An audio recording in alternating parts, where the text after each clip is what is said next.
The first meeting of the White House Council on Supply Chain Resilience happening today. It comes as the country continues to battle high inflation that's fueled in part by the supply chain disruption during the pandemic. Transportation Secretary Pete Buttigieg sits on the council, joins us now exclusively. Secretary, welcome. I actually want to start on Thanksgiving travel, though, since we just got done with that and what it says about the state of infrastructure and TSA, airline, all of that staffing in this tight labor market. There were fears that travel could be a nightmare this weekend, but it seems to have come off pretty well.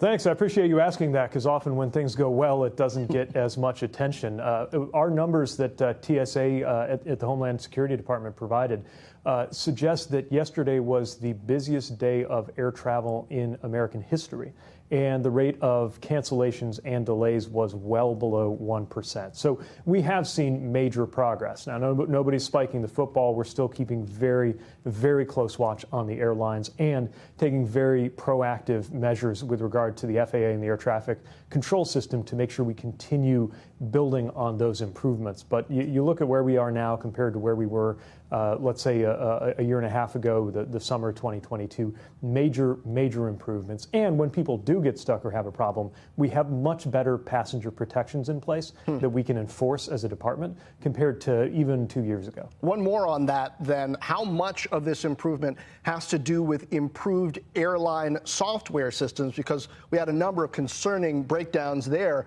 over the past year plus.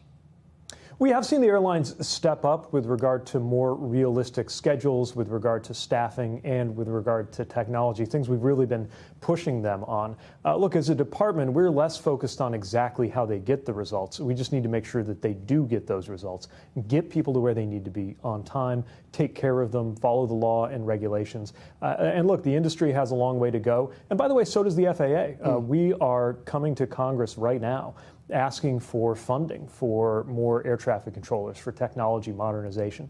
I'm concerned about the House Republican proposed cuts that would affect, they would really short, among other things across the transportation sector, they would short FAA from what we think we need. But we're going to keep pushing because we know, in addition to holding the airlines accountable for their performance, we got to make sure we keep our house in order when it comes to the air traffic control system overseen by the FAA. Okay, well, we talked moving people. Let's talk moving goods. This supply chain council, tell me what the metrics are that you're going to be able to use to judge that this is working. More than half of freight by value crosses state lines. More than a quarter is international imports. That's a lot of different jurisdictions to try to coordinate and manage. Yeah, there's no single variable that can tell you how you're doing, but we can assemble a picture that I don't think was available before because we have new methods of bringing data together so that we can look at fluidity, we can look at on-time performance. The basic idea, of course, is making sure we get the things that we want and need on time and that it's affordable. You know, we've seen shipping rates come down considerably since 2 years ago. We think that's one of the big drivers in the disinflation that we've been seeing if you compare inflation rates to where they were about a year ago. But there's clearly more work to be done to make sure that our supply chains are strong for the long term. This has been a big focus of the president and the administration really from day one. You know, supply chains have become a household term. It's not just something for infrastructure buffs to talk about. But it was really as early as February of the president's first year that he had an executive order calling on the administration to take steps around supply chains.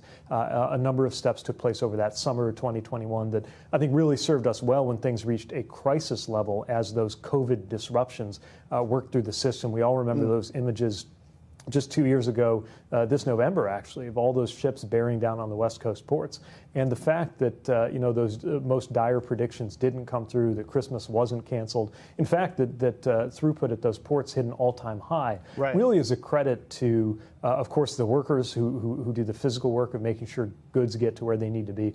But I think also all of the players from the private sector that the administration convened and sat down with, saying, okay, what can we do to get through this historic disruption and set ourselves up better for the future?